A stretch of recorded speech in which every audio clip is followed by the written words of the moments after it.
ನನ್ನ ಚಾನೆಲ್ ಅಲ್ಲಿ ನಾನು ನಿಮಗೆ ಕ್ಲಾಸ್ 10th ಮ್ಯಾಥ್ಸ್ ಸಬ್ಜೆಕ್ಟಿನ ಫುಲ್ ಕೋರ್ಸ್ ಅನ್ನ ಮಾಡ್ಕೊಡ್ತಾ ಇದ್ದೀನಿ.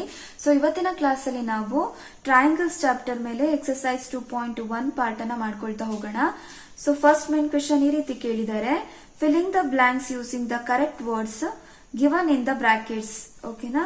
ಸೊ ಫಸ್ಟ್ ಕ್ವೆಶ್ಚನ್ ಈ ರೀತಿ ಇದೆ, all circles are dash congruent similar ಅಂತ ಹೇಳ್ಬೇಕು ನೀವು. ಆಯ್ತಾ, ಆಲ್ರೆಡಿ ನಾವು ಕಾಂಗ್ರಿಯೆಂಟ್ ಅಂತ ಅಂದ್ರೆ ಏನು, ಸಿಮಿಲರ್ ಅಂತ ಅಂದ್ರೆ ಏನು ಅಂತ ಹಿಂದಿನ ಕ್ಲಾಸ್ ಅಲ್ಲಿ ನೋಡ್ಕೊಂಡಿದೀವಿ, ಇಂಟ್ರೊಡಕ್ಷನ್ ಪಾರ್ಟ್ ಅಲ್ಲಿ ಅಲ್ವಾ.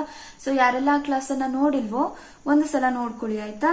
ಸೊ ನೋಡಿ, ಕಾಂಗ್ರಿಯೆಂಟ್ ಅಂತ ಅಂದ್ರೆ ಏನು ಅಂತ ಹೇಳಿದ್ದೆ ನಾನು, ಸೇಮ್ ಸೈಜ್ ಇರಬೇಕು, ಸೇಮ್ ಶೇಪ್ ಇರಬೇಕು ಅಲ್ವಾ. ಒಂದು ಫಿಗರ್ ಇನ್ನೊಂದು ಫಿಗರ್ ಮೇಲೆ ಏನಾಗಿರ್ಬೇಕಪ್ಪ, ಓವರ್ಲ್ಯಾಪ್ ಅಂತ ಅಂದ್ರೆ ಕರೆಕ್ಟ್ ಆಗಿ ಫಿಟ್ ಆಗ್ತಿರ್ಬೇಕು. ಹಾಗಾಗ್ತಿತ್ತು ಅಂತ ಅಂದ್ರೆ ಅದನ್ನ ಏನಂತ ಹೇಳ್ತೀವಿ, ಕಾಂಗ್ರಿಯೆಂಟ್ ಅಂತ ಹೇಳಿದ್ವಿ. ಆಲ್ ಸರ್ಕಲ್ಸ್ ಕಾಂಗ್ರಿಯೆಂಟ್ ಆಗ್ಲಿಕ್ಕೆ ಸಾಧ್ಯ ಇದೆಯಾ, ಇಲ್ಲ ಅಲ್ವಾ. ಫಾರ್ ಎಕ್ಸಾಂಪಲ್ ಒಂದ್ ಸರ್ಕಲ್ ತಗೊಳ್ತೀನಿ, ಅದ್ರ ರೇಡಿಯಸ್ 2 ಸೆಂಟಿಮೀಟರ್ ಅಂತ ತಗೊಳ್ತೀನಿ. ಆಯ್ತಾ. ಸೊ ಇನ್ನೊಂದ್ ಸರ್ಕಲ್ ತಗೊಳ್ತೀನಿ, ಅದ್ರ ರೇಡಿಯಸ್ 4 ಸೆಂಟಿಮೀಟರ್ ಅಂತ ತಗೊಳ್ತೀನಿ. ಆಯ್ತಾ. ಇದ್ರ ಮೇಲೆ ಇದನ್ನ ಇಟ್ರೆ ಹೇಗಾಗತ್ತೆ ನೋಡಿ, ಈ ರೀತಿ ಆಗತ್ತೆ ಅಲ್ವಾ, 2 ಸೆಂಟಿಮೀಟರ್. ಸೊ ಇದು 4 ಸೆಂಟಿಮೀಟರ್. ಕರೆಕ್ಟಾ. ಒಂದ್ರ ಮೇಲೆ ಒಂದು ಕರೆಕ್ಟ್ ಆಗಿ ಫಿಟ್ ಆಗತ್ತಾ, ಇಲ್ಲ ಅಲ್ವಾ. ಹಾಗಾಗಿ ಕಾಂಗ್ರಿಯೆಂಟ್ ಆಗ್ಲಿಕ್ಕೆ ಸಾಧ್ಯ ಇಲ್ಲ. ಎಲ್ಲಾ ಸರ್ಕಲ್ಸ್ ಗಳು ಕಾಂಗ್ರಿಯೆಂಟ್ಸ್ ಆಗ್ಲಿಕ್ಕೆ ಸಾಧ್ಯ ಇಲ್ಲ. ಬಟ್ ಸಿಮಿಲರ್ ಆಗಿರ್ಬೋದಾ, ಆಗ್ಬಹುದು ಅಲ್ವಾ. ನಿನ್ನೆ ಒಂದು ಪ್ರಾಪರ್ಟಿ ಹೇಳಿದ್ದೆ, ಅದನ್ನು ಕೂಡ ನೆನ್ಪಿಟ್ಕೊಳ್ಳಿ ಅಂತ ಹೇಳಿದ್ದೆ ಅಲ್ವಾ ನಾನು ನಿಮಗೆ. ಆ ಪ್ರಾಪರ್ಟಿ ಯಾವ ರೀತಿ ಹೇಳ್ತಾ ಇತ್ತು, ಸೊ ಸರ್ಕಲಿನ ಸೈಜ್ ಯಾವುದೇ ರೀತಿಯಲ್ಲಿ ಇರ್ಲಿ ಅದೇನೋ ಮ್ಯಾಟರ್ ಆಗೋದಿಲ್ಲ, ಅವೆಲ್ಲವೂ ಕೂಡ ಏನಾಗಿರ್ತವೆ, ಸಿಮಿಲರ್ ಆಗಿರ್ತವೆ ಅಂತ ಹೇಳಿದ್ದೆ. ಹಾಗಾಗಿ ಆಲ್ ಸರ್ಕಲ್ಸ್ ಏನಾಗಿರ್ತಾವಪ್ಪ, ಸಿಮಿಲರ್ ಆಗಿರ್ತವೆ. ಸರಿನಾ. ಸೊ ಸೆಕೆಂಡ್ ಕ್ವೆಶ್ಚನ್ ಈ ರೀತಿ ಕೇಳಿದ್ದಾರೆ, all squares are dash congruent similar ಅಂತ ಕೇಳಿದ್ದಾರೆ ಅಲ್ವಾ. ಇದರಲ್ಲೂ ಕೂಡ ಸೇಮ್ ಇದೇ ರೀತಿಯಲ್ಲಿ ನಾನೊಂದು ಸ್ಕ್ವೇರ್ ಅನ್ನ ತಗೊಳ್ತೀನಿ. ಆಯ್ತಾ, 2 ಸ್ಕ್ವೇರ್ ಅನ್ನ ತಗೊಳ್ಳೋಣ. ಆಯ್ತಾ. ಸೊ ಇದು 3 ಸೆಂಟಿಮೀಟರ್ ಇದೆ, ಇನ್ನೊಂದು 4 ಸೆಂಟಿಮೀಟರ್ ಇದೆ ಅಂತ ತಗೊಳ್ತೀನಿ. ಆಯ್ತಾ. ಸೊ ನೋಡಿ, ಈಗ ಈ ಸ್ಕ್ವೇರ್ ಅನ್ನ ನಾನು ಇದ್ರ ಮೇಲೆ ಫಿಟ್ ಮಾಡಿದ್ರೆ ಏನಾಗತ್ತಪ್ಪ, ಇದ್ರ ಒಳಗೆ ಬಂದು ನಿಲ್ಲುತ್ತೆ. ಕರೆಕ್ಟಾ. ನೋಡಿ, ಒಂದಕ್ಕೊಂದು ಕರೆಕ್ಟ್ ಆಗಿ ಫಿಟ್ ಆಗ್ತಾ ಇದೆಯಾ, ಒಂದಕ್ಕೊಂದು ಕರೆಕ್ಟ್ ಆಗಿ ಓವರ್ಲ್ಯಾಪ್ ಆಗ್ತಾ ಇದೆಯಾ, ಇಲ್ಲ ಅಲ್ವಾ. ಹಾಗಾಗಿ ಎಲ್ಲಾ ಸ್ಕ್ವೇರ್ಸ್ ಗಳು ಕಾಂಗ್ರಿಯೆಂಟ್ ಆಗ್ಲಿಕ್ಕೆ ಸಾಧ್ಯ ಇಲ್ಲ. ಬಟ್ ಸಿಮಿಲರ್ ಆಗ್ಬೋದಾ, ಆಗ್ಬೋದು ಅಲ್ವಾ. ಸೊ ನೋಡಿ, ಚೆಕ್ ಮಾಡ್ಕೊಳ್ಳೋಣ. ಇದೇ ತಗೊಳ್ಳೋಣ, 3 ಸೆಂಟಿಮೀಟರ್ ಮತ್ತೆ 4 ಸೆಂಟಿಮೀಟರ್ ಇದೆ ಅಂತ ತಗೊಳ್ತೀನಿ ನಾನು. ಆಯ್ತಾ. ಸೊ ನೋಡಿ, ಇದನ್ನ ABCD ಅಂತ ತಗೊಳ್ಳೋಣವಾ, ಇದನ್ನ EFGH ಅಂತ ತಗೊಳ್ತೀನಿ ನಾನು. ಆಯ್ತಾ. ಸೊ ನೋಡಿ, ಫಸ್ಟ್ ಪ್ರಾಪರ್ಟಿ ಏನ್ ಸ್ಯಾಟಿಸ್ಫೈ ಆಗ್ಬೇಕು ಅಪ್ಪ, their corresponding angles are equal. ಇಲ್ಲಿ ನೋಡಿ, ಕರೆಸ್ಪಾಂಡಿಂಗ್ ಆಂಗಲ್ಸ್ ಅಂತ ಅಂದ್ರೆ ಏನು, ಆಂಗಲ್ ಎ ಗೆ ಕರೆಸ್ಪಾಂಡಿಂಗ್ ಆಂಗಲ್ ಯಾವ್ದಾಗತ್ತೆ ಇದರಲ್ಲಿ, ಆಂಗಲ್ ಇ. ಸೊ ಇದು 90 ಡಿಗ್ರಿ ಇದೆ, ಇದು 90 ಡಿಗ್ರಿ ಇದೆ. So second one angle B is equal to angle F ಇದೆ. ಓಕೆನಾ. ಸೊ ಥರ್ಡ್ ಒನ್ ಏನು, angle C is equal to ಏನಾಗಿರ್ಬೇಕಿತ್ತು, ಆಂಗಲ್ ಜಿ ಆಗಿದೆ. ಇಲ್ಲಿ ಕೂಡ ಅದೇ ಇದೆ. So angle D is equal to angle H ಇದೆ. So they corresponding sides are in the same ratio ಅಲ್ವಾ. ಕರೆಸ್ಪಾಂಡಿಂಗ್ ಸೈಡ್ಸ್ ಅಂತ ಅಂದ್ರೆ ಏನು, AD divided by EH is equal to AB by EF which is equal to BC by FG which is equal to CD by HG ಅಲ್ವಾ. So check ಮಾಡಿ ರೇಷಿಯೋನ ಬೇಕಾದ್ರೆ. AD ಅಂತ ಅಂದ್ರೆ ಎಷ್ಟಿದೆ, 3 ಇದೆ, ಡಿವೈಡೆಡ್ ಬೈ EH ಅಂತ ಅಂದ್ರೆ 4 ಸೆಂಟಿಮೀಟರ್ ಇದೆ. ಇದ್ರಲ್ಲೂ ಕೂಡ 3/4 ಸೆಂಟಿಮೀಟರ್ ಬರುತ್ತೆ, ಇದ್ರಲ್ಲೂ ಕೂಡ 3/4 ಸೆಂಟಿಮೀಟರ್ ಬರ್ತಾ ಹೋಗುತ್ತಾ. ಎಲ್ಲಾ ರೇಷಿಯೋಸ್ ಗಳು ನೋಡಿ 3 ಡಿವೈಡೆಡ್ ಬೈ 4 ಬರುತ್ತೆ ಅಲ್ವಾ. ರೇಷಿಯೋಸ್ ಕೂಡ ಸೇಮ್ ಇದೆ, ಫಸ್ಟ್ ಪ್ರಾಪರ್ಟಿ ಕೂಡ ಸ್ಯಾಟಿಸ್ಫೈ ಆಗ್ತಾ ಇದೆ. ಹಾಗಾದ್ರೆ ಎಲ್ಲಾ ಸ್ಕ್ವೇರ್ಸ್ ಗಳು ಏನಾಗಿರ್ತಾವಪ್ಪ, ಸಿಮಿಲರ್ ಆಗಿರ್ತವೆ. ಎಲ್ಲಾ ಸ್ಕ್ವೇರ್ಸ್ ಗಳು ಏನಾಗಿರ್ತವೆ, ಸೇಮ್ 2 ಪ್ರಾಪರ್ಟೀಸ್ ಗಳನ್ನ ಸ್ಯಾಟಿಸ್ಫೈ ಮಾಡ್ತಾ ಇರ್ತವೆ. ಆಯ್ತಾ. ಹಾಗಾಗಿ all squares are similar. So ನೋಡಿ, next question, all dash triangles are similar ಅಂತ ಕೊಟ್ಟಿದ್ದಾರೆ. All isosceles triangles are similar ಅಥವಾ all equilateral triangles are similar ಅಂತ ನೋಡ್ಬೇಕು ನಾವು. ಆಯ್ತಾ. ಸೊ ಫಸ್ಟ್ ನಾನು ಏನ್ ಮಾಡ್ತೀನಿ, ಎಲ್ಲಾ ಐಸೋಸೆಲಸ್ ಟ್ರಯಾಂಗಲ್ಸ್ ಗಳು ಸಿಮಿಲರ್ ಆಗ್ಲಿಕ್ಕೆ ಸಾಧ್ಯ ಇದೆಯಾ ಅಂತ ಚೆಕ್ ಮಾಡ್ಕೊಳ್ಳೋಣ ಫಸ್ಟ್. ಓಕೆನಾ. ಸೊ ಐಸೋಸೆಲಸ್ ಟ್ರಯಾಂಗಲ್ಸ್ ಅಂತ ಅಂದ್ರೆ ಏನಾಗಿರ್ತವೆ, ಸೊ ನೋಡಿ, 2 ಸೈಡ್ಸ್ ಗಳು ಈಕ್ವಲ್ ಇರ್ತವೆ ಅಲ್ವಾ. ಅದ್ರದ್ದು 2 ಸೈಡ್ಸ್ ಗಳು ಕೂಡ ಏನಾಗಿರ್ತವೆ, ಈಕ್ವಲ್. ಇದನ್ನ 4 ಸೆಂಟಿಮೀಟರ್ ತಗೊಂಡ್ರೆ ಇದು ಕೂಡ 4 ಸೆಂಟಿಮೀಟರ್ ಇರುತ್ತೆ. ಸೊ ನೆಕ್ಸ್ಟ್ 6 ಸೆಂಟಿಮೀಟರ್ ತಗೊಳ್ತೀನಿ ನಾನು. ಆಯ್ತಾ. ಸೊ ಇದನ್ನ ABC ಅಂತ ತಗೊಳ್ಳೋಣವಾ. ಅದೇ ರೀತಿ ಇನ್ನೊಂದು ಟ್ರಯಾಂಗಲ್ ಅನ್ನ ತಗೊಳ್ತೀನಿ ನಾನು, 7 ಸೆಂಟಿಮೀಟರ್ ಅಂತ ತಗೊಳ್ತೀನಿ. ಇದು ಕೂಡ ಹಾಗಾದ್ರೆ ಏನು 7 ಸೆಂಟಿಮೀಟರ್ ಅಂತಾನೆ ತಗೊಳ್ತೀನಿ. ಇನ್ನೊಂದ್ ಯಾವ್ದು ಚೇಂಜ್ ಇರ್ಬೋದು ಅಲ್ವಾ. ನಿನ್ನೆ ಕ್ಲಾಸಲ್ಲಿ ನಾನು ನಿಮಗೆ ಟ್ರಯಾಂಗಲ್ಸ್ ಬಗ್ಗೆ ಒಂದು ಪ್ರಾಪರ್ಟಿನ ಹೇಳಿದ್ದೆ ಅಲ್ವಾ. ಸೊ ಆ ಪ್ರಾಪರ್ಟಿ ಏನ್ ಹೇಳ್ತಾ ಇತ್ತು, ಸೊ ಎರಡು ಟ್ರಯಾಂಗಲ್ಸ್ ಗಳನ್ನ ನಾವು ಯಾವಾಗ ಸಿಮಿಲರ್ ಅಂತ ಕರಿಬಹುದು, ಈ ಎರಡೂ ಕೂಡ ಕಂಡೀಷನ್ ಸ್ಯಾಟಿಸ್ಫೈ ಆದ್ರೂ ಅದನ್ನ ಸಿಮಿಲರ್ ಅಂತ ಕರಿಬಹುದು. ಇವೆರಡರಲ್ಲಿ ಯಾವ್ದಾದ್ರು ಒಂದು ಕಂಡೀಷನ್ ಕೂಡ ಸ್ಯಾಟಿಸ್ಫೈ ಆದ್ರೂ ಅದನ್ನ ನಾವೇನಂತ ಕರಿಬಹುದು, ಸಿಮಿಲರ್ ಅಂತ ಕರಿಬಹುದು ಅಂತ ಹೇಳಿದ್ದೆ ಅಲ್ವಾ, ನೆನಪಿದೆ ಅಲ್ವಾ. ಸೊ ಈಗ ಚೆಕ್ ಮಾಡ್ಕೊಳ್ತಾ ಹೋಗೋಣ ನಾವು, ಆಯ್ತಾ. ಸೊ ಈಗ ಫಸ್ಟ್ ಪ್ರಾಪರ್ಟಿನ ಚೆಕ್ ಮಾಡೋಣ, ಓಕೆನಾ. ಸೊ ಫಸ್ಟ್ ಪ್ರಾಪರ್ಟಿ ಏನ್ ಹೇಳುತ್ತೆ, their corresponding angles are equal ಆಗಿರ್ಬೇಕು ಅಂತ ಹೇಳುತ್ತೆ ಅಲ್ವಾ. ಸೊ ಟ್ರಯಾಂಗಲ್ಸ್ ಇಂದು ಇನ್ನೊಂದು ಪ್ರಾಪರ್ಟಿ ಇದೆ ನೋಡಿ, ಈ ರೀತಿ ಸೈಡ್ಸ್ ಗಳು ಈಕ್ವಲ್ ಇತ್ತು ಅಂತ ಅಂದ್ರೆ, ಆಯ್ತಾ. ಸೊ ಅವುಗಳ ಎದ್ರ ಬದ್ರ ಏನ್ ಆಂಗಲ್ಸ್ ಇರ್ತಾವಲ್ವಾಪ್ಪ, ಅವು ಕೂಡ ಸೇಮ್ ಇರ್ತವೆ ಅಂತ ಅಂದ್ರೆ, ಈಗ ಎ ಬಿ ಸೈಡಿಗೆ ಅದ್ರ ಎದುರುಗಡೆ ಇರುವಂತ ಆಂಗಲ್ ಯಾವುದು, ಸಿ ಅಲ್ವಾ. ಈ ಆಂಗಲ್ ಏನಿದೆ ಅಲ್ವಾ, ಈ ಆಂಗಲ್ಗೆ ಈಕ್ವಲ್ ಇರುತ್ತೆ ಅಂತ ಅಂದ್ರೆ, ಎ ಸಿ ಎದುರುಗಡೆ ಇರುವಂತಹ ಆಂಗಲ್ ಯಾವುದು, ಬಿ ಅಲ್ವಾ.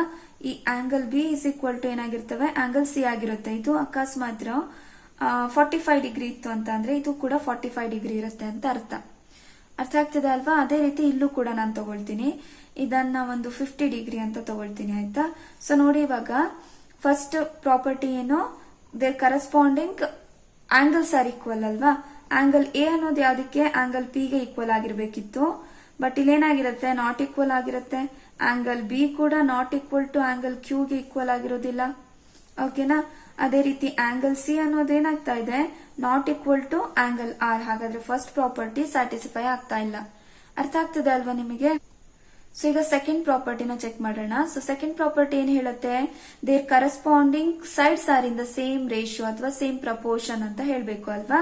ಸೊ ಅಂತಂದ್ರೆ ಏನು, A B divided by P Q ಆಗಿರ್ಬೇಕು, which is equal to A C by P R ಆಗಿರ್ಬೇಕು, which is equal to B C by Q R ಆಗಿರ್ಬೇಕು. But A B by P Q ಏನ್ ಬರ್ತಿದೆ, A B ಅಂತ ಅಂದ್ರೆ ಇಲ್ಲಿ 4 centimetre ತಗೊಂಡಿದ್ದೀನಿ ನಾನು, ಬೈ ಪಿ ಕ್ಯೂ ಅಂತ ಅಂದ್ರೆ ಏನಾಯ್ತು, 7 ಸೆಂಟಿಮೀಟರ್ ಆಯ್ತು, ಕರೆಕ್ಟಾ. ಸೊ ಎ ಸಿ ಅಂತ ಅಂದ್ರೆ ಏನಿದೆ, 4 ಇದೆ, ಪಿ ಆರ್ ಅಂತ ಅಂದ್ರೆ ಏನಿದೆ ಅಪ್ಪ, 7 ಸೆಂಟಿಮೀಟರ್ ಇದೆ. ಬಟ್ ಏನಾಯ್ತು, ಬಿ ಸಿ ಅಂತ ಅಂದ್ರೆ 6 ಸೆಂಟಿಮೀಟರ್ ಇದೆ, ಕ್ಯೂ ಆರ್ ಅಂತ ಅಂದ್ರೆ ಏನಾಯ್ತು ಇಲ್ಲಿ 8 ಸೆಂಟಿಮೀಟರ್ ಇದೆ. ಸೊ ನೋಡಿ, 2 ಇಂದ ಹೋಗುತ್ತಿದ್ದು 2 3s 2 4s, ಆದ್ರೂ ಏನಾಗ್ತಾ ಇಲ್ಲ, ಈಕ್ವಲ್ ಆಗ್ತಿಲ್ಲ. 4/7 ಇಸ್ ನಾಟ್ ಈಕ್ವಲ್ ಟು 3/4. ಹಾಗಾಗಿ ಎರಡೂ ಕೂಡ ಕಂಡೀಷನ್ ಸ್ಯಾಟಿಸ್ಫೈ ಆಗ್ತಿಲ್ಲ. ಹಾಗಾಗಿ ಎಲ್ಲಾ ಐಸೋಸೆಲೆಸ್ ಟ್ರಯಾಂಗಲ್ಸ್ ಗಳು ಸಿಮಿಲರ್ ಆಗ್ಲಿಕ್ಕೆ ಸಾಧ್ಯ ಇಲ್ಲ ಅಂತ ಆಯ್ತು, ಓಕೆನಾ. ಹಾಗಾದ್ರೆ ಇಕ್ವಿಲ್ಯಾಟ್ರಲ್ ಟ್ರಯಾಂಗಲ್ಸ್ ಗಳು ಆಗ್ತಾವ ಅಂತ ಚೆಕ್ ಮಾಡ್ಕೊಳ್ತಾ ಹೋಗೋಣ ಈಗ, ಆಯ್ತಾ. ಸೊ ನೋಡಿ, ಇಕ್ವಿಲ್ಯಾಟ್ರಲ್ ಟ್ರಯಾಂಗಲ್ಸ್ ಅಂತ ಅಂದ್ರೆ ಏನಪ್ಪಾ, ಒಂದು ಟ್ರಯಾಂಗಲ್ಸ್ ತಗೊಂಡ್ರಿ ಅಂತ ಅಂದ್ರೆ ಅದ್ರ ಎಲ್ಲಾ ಸೈಡ್ಸ್ ಗಳು ಏನಾಗಿರ್ತವೆ, ಈಕ್ವಲ್ ಆಗಿರ್ತವೆ. ಫಾರ್ ಎಕ್ಸಾಂಪಲ್ ಇಲ್ಲಿ 3 ಸೆಂಟಿಮೀಟರ್ ತಗೊಂಡಿದ್ದೀನಿ, ಒಂದ್ ಸೈಡ್ 3 ಸೆಂಟಿಮೀಟರ್ ಇತ್ತು ಅಂತ ಅಂದ್ರೆ ಮಿಕ್ಕಿದ ಎರಡೂ ಸೈಡ್ ಅಂತ ಅಂದ್ರೆ 3 ಸೈಡ್ ಕೂಡ 3 ಸೆಂಟಿಮೀಟರ್ಸ್ ಇರ್ತವೆ, ಆಯ್ತಾ. ಎಲ್ಲಾ ಸೈಡ್ಸ್ ಗಳು ಏನಾಗಿರ್ತವೆ, ಈಕ್ವಲ್ ಆಗಿರ್ತವೆ, ಸೇಮ್ ಇರ್ತವೆ. ಜೊತೆಗೆ ಇನ್ನೊಂದು ಪ್ರಾಪರ್ಟಿ ಇದೆ, ಅದಕ್ಕೆ ಏನು, ಸೊ ಎಲ್ಲಾ ಆಂಗಲ್ಸ್ ಗಳು ಯಾವ್ದಕ್ಕೆ ಈಕ್ವಲ್ ಆಗಿರ್ತವೆ ಅಂತ ಅಂದ್ರೆ 60 ಡಿಗ್ರಿಗೆನೆ ಈಕ್ವಲ್ ಆಗಿರ್ತವೆ, ಓಕೆನಾ. ಸೊ ಈಗ ಚೆಕ್ ಮಾಡೋಣ ನಾವು, all equilateral triangles are similar ಹೌದೋ ಇಲ್ವೋ ಅಂತ, ಆಯ್ತಾ. ಸೊ ಒಂದು ಇದನ್ನ ತಗೊಳ್ಳೋಣ, ಇದನ್ನ ಎ ಬಿ ಸಿ ಅಂತ ಹೆಸರು ಕೊಟ್ಬಿಡೋಣವಾ. ಸೊ ಜೊತೆಗೆ ನಾನು ಇನ್ನೊಂದು ಟ್ರಯಾಂಗಲ್ ತಗೊಳ್ತೀನಿ, ಆಯ್ತಾ. ಸೊ ಇದನ್ನ 7 ಸೆಂಟಿಮೀಟರ್ ಇದೆ ಅಂತ ತಗೊಳ್ತೀನಿ, ಓಕೆನಾ. ಸೊ ಎಲ್ಲವೂ ಕೂಡ ಏನಾಗಿರ್ತವೆ, ಸೈಡ್ಸ್ 7 ಸೆಂಟಿಮೀಟರ್ ಗೆ ಈಕ್ವಲ್ ಆಗಿರುತ್ತೆ. ಇದನ್ನ ಪಿ ಕ್ಯೂ ಆರ್ ಅಂತ ತಗೊಳ್ಳೋಣವಾ. ಸೊ ಬಟ್ ಏನು, ಎಲ್ಲ ಆಂಗಲ್ಸ್ ಏನಾಗಿರ್ತವಪ್ಪ, ಈಕ್ವಲ್ 60 ಡಿಗ್ರಿಗೆನೆ ಈಕ್ವಲ್ ಆಗಿರ್ತವೆ, ಓಕೆನಾ. ಸೊ ಫಸ್ಟ್ ಪ್ರಾಪರ್ಟಿ ಏನು, ಸಿಮಿಲರ್ ಆಗಿರ್ಬೇಕು ಅಂತ ಅಂದ್ರೆ their corresponding angles are equal ಆಗಿರ್ಬೇಕು. ಸೊ ನೋಡಿ, ಇಲ್ಲಿ angle A is equal to angle P ಇದೆಯಾ, angle C is equal to angle R ಇದೆ, ಅದೇ ರೀತಿ angle B is equal to angle Q ಇದೆ. ಎಲ್ಲವೂ ಕೂಡ 60 ಡಿಗ್ರಿ ಬರ್ತಾ ಇದೆ ಅಲ್ವಾ ನಿಮಗೆ, ಅರ್ಥ ಆಗ್ತಿದೆ ಅಲ್ವಾ. ಸೊ ಫಸ್ಟ್ ಕಂಡೀಷನ್ ಸ್ಯಾಟಿಸ್ಫೈ ಆಯ್ತು. ಸೊ ಒಂದ್ ಕಂಡೀಷನ್ ಸ್ಯಾಟಿಸ್ಫೈ ಆದ್ರೆ ಸಾಕು, ಬಟ್ ಇನ್ನೊಂದು ತಗೊಳ್ಳೋಣ ನಾವು. ಸೊ ನೋಡಿ, ಈಗ ಎರಡನೇ ಪ್ರಾಪರ್ಟಿನ ಚೆಕ್ ಮಾಡ್ಕೊಳ್ಳೋಣ ನಾವು. Their corresponding sides are in the same proportion. ನೋಡಿ, A B by P Q is equal to A C by P R which is equal to B C by Q R ಆಗ್ಬೇಕು ಅಲ್ವಾ. So check ಮಾಡೋಣವಾ. So A B ಎಷ್ಟಿದೆ ಅಪ್ಪ, ಅಲ್ಲಿ 3 centimetre ಇದೆ. So P Q 7 centimetre ಇದೆ, A C 3 centimetre ಇದೆ, P Q 7 centimetre ಇದೆ, ಬಿ ಸಿ 3 ಸೆಂಟಿಮೀಟರ್ ಇದೆ, ಕ್ಯೂ ಆರ್ 7 ಸೆಂಟಿಮೀಟರ್ ಇದೆ. ಎಲ್ಲಾ ರೇಷಿಯೋಸ್ ಕೂಡ ಏನಾಗ್ತಾ ಇದಾವೆ, ಸೇಮ್ ಬರ್ತಾ ಇದೆ. ಸೊ ಎರಡೂ ಪ್ರಾಪರ್ಟೀಸ್ ಕೂಡ ಇಲ್ಲಿ ಏನಾಗ್ತಾ ಇದೆ, ಸ್ಯಾಟಿಸ್ಫೈ ಆಗ್ತಾ ಇದೆ, ಆಯ್ತಾ. ಸೊ ಟ್ರಯಾಂಗಲ್ಸ್ ಅಲ್ಲಿ ಯಾವ್ದಾದ್ರು ಒಂದು ಪ್ರಾಪರ್ಟಿ ಕೂಡ ಸ್ಯಾಟಿಸ್ಫೈ ಆದ್ರೂ ಸಾಕಿತ್ತು ನಮಗೆ ಅಲ್ವಾ. ಹಾಗಾಗಿ ಎಲ್ಲಾ ಇಕ್ವಿಲ್ಯಾಟ್ರಲ್ ಟ್ರಯಾಂಗಲ್ಸ್ ಗಳು ಏನಾಗಿರ್ತವೆ, ಸಿಮಿಲರ್ ಆಗಿರ್ತವೆ. ನೆಕ್ಸ್ಟ್ ಕ್ವೆಶನ್ ಅನ್ನ ಇಲ್ಲೇ ಸಾಲ್ವ್ ಮಾಡೋಣ ಆಯ್ತಾ. ಸೊ ನೋಡಿ, 2 polygons of the same number of sides are similar if their corresponding angles are dash and their corresponding sides are dash ಅಂತ ಕೊಟ್ಟಿದ್ದಾರೆ. ಓಕೆನಾ. ಸೊ ಫಸ್ಟ್ 2 polygons ಅಂತ ಅಂದ್ರೆ ಏನು, ಅದಕ್ಕೆ 3 ಸೈಡ್ಸ್ ಇದ್ದೇ ಇರ್ತವೆ. 3 ಸೈಡ್ಸ್ ಗಿಂತ ಹೆಚ್ಚು ಸೈಡ್ಸ್ ಕೂಡ ಇರಬಹುದು ಆಯ್ತಾ. ಸೇಮ್ ನಂಬರ್ ಆಫ್ ಸೈಡ್ಸ್ ತಗೋಬೇಕು. ಅವುಗಳು ಸಿಮಿಲರ್ ಆಗ್ಲಿಕ್ಕೆ ಯಾವಾಗ ಸಾಧ್ಯ ಅಂತ ಕೇಳಿದ್ದಾರೆ. ದೇರ್ ಕರೆಸ್ಪಾಂಡಿಂಗ್ ಆಂಗಲ್ಸ್ ಆರ್ ಏನಾಗಿರ್ಬೇಕಪ್ಪ, ಈಕ್ವಲ್ ಆಗಿರ್ಬೇಕು. ಆಲ್ರೆಡಿ ಪ್ರಾಪರ್ಟೀಸ್ ಅಲ್ಲಿ ನೋಡಿದೀವಿ ಅಲ್ವಾ. ಇನ್ನೊಂದು, their corresponding sides are in the same proportion. ಓಕೆನಾ, ಪ್ರಪೋರ್ಷನಲ್ ಆಗಿರ್ಬೇಕು. ಅರ್ಥ ಆಗ್ತಿದೆ ಅಲ್ವಾ. ಸೊ ಇದಕ್ಕೆ ಫಸ್ಟ್ ಈಕ್ವಲ್ ಅಂತ ಬರೀತೀರಿ, ಎರಡನೇದಕ್ಕೆ ಪ್ರಪೋರ್ಷನಲ್ ಅಂತ ಬರೀತೀರಿ. ಓಕೆನಾ. ಸೊ ಈಗ ನೆಕ್ಸ್ಟ್ ಕ್ವೆಶನ್ ಹೋಗೋಣ ಆಯ್ತಾ. ಸೊ ನೋಡಿ, give 2 different example of pair of similar figures ಮತ್ತೆ ನಾನ್ ಸಿಮಿಲರ್ ಫಿಗರ್ಸ್ ಅಂತ ಕೊಟ್ಟಿದ್ದಾರೆ ಅಲ್ವಾ. ಸೊ ಆಲ್ರೆಡಿ ಸಾಲ್ವ್ ಮಾಡ್ಕೊಂತ ಬಂದಿದ್ವಲ್ವಾ, ಅದಕ್ಕೆ ನಾನು ಎಕ್ಸಾಂಪಲ್ ತಗೊಳ್ತೀನಿ ಆಯ್ತಾ. ಸೊ ನೋಡಿ, ನಮಗೆ ಗೊತ್ತಿದೆ ಏನು, ಎಲ್ಲಾ ಸರ್ಕಲ್ಸ್ ಗಳು ಏನಾಗಿರ್ತವೆ, ಸಿಮಿಲರ್ ಆಗಿರ್ತವೆ ಅಲ್ವಾ. ಹಾಗಾಗಿ ನಾನು ಸರ್ಕಲ್ ಎಕ್ಸಾಂಪಲ್ ತಗೊಳ್ತೀನಿ. ಓಕೆನಾ. ಜೊತೆಗೆ ಇನ್ನೊಂದು ಯಾವ್ದು ತಗೊಳ್ತೀನಿ, ಈಗ ತಾನೇ ಪ್ರೂವ್ ಮಾಡಿದ್ವಿ ನಾವು, ಇಕ್ವಿಲ್ಯಾಟ್ರಲ್ ಟ್ರಯಾಂಗಲ್ಸ್ ಏನಾಗಿರ್ತವೆ, ಸಿಮಿಲರ್ ಅಂತ ತಗೊಂಡಿದ್ವಿ ಅಲ್ವಾ. ಇನ್ನೊಂದು ಇಕ್ವಿಲ್ಯಾಟ್ರಲ್ ಟ್ರಯಾಂಗಲ್ಸ್ ಅಂತ ತಗೊಳ್ತೀನಿ ಆಯ್ತಾ. ಸೊ ನೀವು ಇದನ್ನೇ ಎಕ್ಸಾಂಪಲ್ ತಗೋಬೇಕು ಅಂತ ಇಲ್ಲ, ಅಲ್ಲಿ ಆಲ್ ಅಂತ ಏನ್ ಮೆನ್ಷನ್ ಮಾಡ್ಲಿಲ್ಲ. ಸಿಮಿಲರ್ ಫಿಗರ್ ಕೊಡಿಯಪ್ಪ ನೀವು ಅಷ್ಟೇ ಆಯ್ತಾ. ಸೊ ನೋಡಿ, ಒಂದು ಸ್ಕ್ವೇರ್ ಅನ್ನ ಬೇಕಾದ್ ತಗೊಳ್ಳಿ. ಇದು 4 ಸೆಂಟಿಮೀಟರ್ ತಗೊಳ್ಳಿ. ಓಕೆನಾ. ಇದು ಕೂಡ ಸಿಮಿಲರ್ ಫಿಗರ್ ಆಯ್ತಾ. ಇಷ್ಟೇ ಮಾಡ್ಕೊಳ್ತಾ ಹೋದ್ರೆ ಆಯ್ತು. ಓಕೆನಾ. ಇಲ್ಲ ಟ್ರಯಾಂಗಲ್ ತಗೊಳ್ಳಿ, ಯಾವ್ದನ್ನಾದ್ರೂ ತಗೋಬಹುದು ನೀವು ಆಯ್ತಾ. ಸೊ ನಾನಿಲ್ಲಿ ಆಲ್ರೆಡಿ ತಗೊಂಡಿದ್ನಲ್ವಾ, ಅದಕ್ಕೋಸ್ಕರ ತಗೊಂಡಿದ್ದೀನಿ ಆಯ್ತಾ. ನೀವೇ ಫಾರ್ಮ್ ಮಾಡಿ ಇದನ್ನ ಆಯ್ತಾ. ಸಿಮಿಲರ್ ಫಿಗರ್ಸ್ ಗೆ ಎಕ್ಸಾಂಪಲ್ಸ್ ನೀವೇ ಮಾಡ್ತಾ ಹೋಗಿ ಆಯ್ತಾ. ಸೊ ನಾನ್ ಸಿಮಿಲರ್ ಫಿಗರ್ ಅಂತ ಕೊಟ್ಟಿದ್ದಾರೆ, ಇದಂತೂ ತುಂಬಾ ಈಸಿನಾ. ನೋಡಿ, ಒಂದು ಹೆಕ್ಸಾಗನ್ ತಗೊಳ್ತೀನಿ, ಇನ್ನೊಂದು ಟ್ರಯಾಂಗಲ್ ತಗೊಳ್ತೀನಿ. ಇವೆರಡು ಸಿಮಿಲರ್ ಫಿಗರ್ಸಾ ಅಲ್ಲ. ಓಕೆನಾ. ಅದೇ ರೀತಿ ಒಂದು ಸರ್ಕಲ್ ತಗೊಳ್ತೀನಿ, ಇನ್ನೊಂದು ಟ್ರಯಾಂಗಲ್ ತಗೊಳ್ತೀನಿ. ಯಾವ್ದಾದ್ರೂ ಎಕ್ಸಾಂಪಲ್ ಕೊಡ್ಬೋದು ನೀವು ಆಯ್ತಾ. ನೆಕ್ಸ್ಟ್ ಕ್ವೆಶನ್ ನೋಡಿ, state whether the following quadrilaterals are similar or not ಅಂತ ಕೊಟ್ಟಿದ್ದಾರೆ. 2 ಫಿಗರ್ ಅನ್ನ ಕೊಟ್ಟಿದ್ದಾರೆ ಅಲ್ವಾ. ಸೊ ನೋಡಿ, ನೀವು ಡೈರೆಕ್ಟ್ ಆಗಿ ನೋಡಿನೇ ಹೇಳ್ಬೋದು ಅಲ್ವಾ, ಇದು ಸಿಮಿಲರ್ ಹೌದು ಇಲ್ವೋ ಅಂತ ಅಲ್ವಾ. ಯಾತಕ್ಕಾಗಿ, 2 ಪ್ರಾಪರ್ಟೀಸ್ ಗಳು ಸ್ಯಾಟಿಸ್ಫೈ ಆಗ್ಬೇಕು ಅಲ್ವಾ ಅಪ್ಪ. First, their corresponding angles are equal ಆಗಿರ್ಬೇಕು. ಇಲ್ಲಿ ನೋಡಿ, ಇದನ್ನ 90 ಡಿಗ್ರಿ ಅಂತ ಮೆನ್ಷನ್ ಮಾಡಿದಾನೆ, ಇದು ಎಷ್ಟು ಆಂಗಲ್ ಅಂತಾನೆ ಕೊಡ್ಲಿಲ್ಲ ಅವರು. ಕರೆಕ್ಟಾ. ಹಾಗಾಗಿ ಅಲ್ಲೇ ಸ್ಯಾಟಿಸ್ಫೈ ಆಗ್ತಾ ಇಲ್ಲ. ಸೊ ನೋಡಿ, ರೇಷಿಯೋಸ್ ಎಲ್ಲದ್ರದ್ದು ಕೂಡ ಸೇಮ್ ಇದೆ, 1.5/3 ಸೆಂಟಿಮೀಟರ್ ಇರೋದು ಆಯ್ತಾ. ಬಟ್ ಏನಾಗ್ತಾ ಇದೆ, angle S is not equal to angle D. ಓಕೆನಾ. Angle R is not equal to angle C ಆಗ್ತಾ ಇದೆ. Angle Q is not equal to angle B. ಅದೇ ರೀತಿ angle P is not equal to angle A.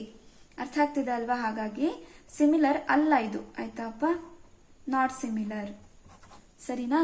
ಅರ್ಥ ಆಗ್ತದೆ ಅಲ್ವಾ. Concept ಅರ್ಥ ಮಾಡ್ಕೊಂಡ್ರೆ ಆಯ್ತು ಅಷ್ಟೇ, ಈಸಿ ಇದಾವೆ ಎಲ್ಲವೂ ಆಯ್ತಾ.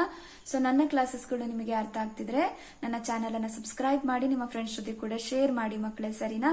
ನಾಳೆ ಕ್ಲಾಸಲ್ಲಿ ಕಂಟಿನ್ಯೂಡ್ ಪಾಠನ ಮಾಡ್ಕೊಳ್ತಾ ಹೋಗೋಣ. ಓಕೆನಾ.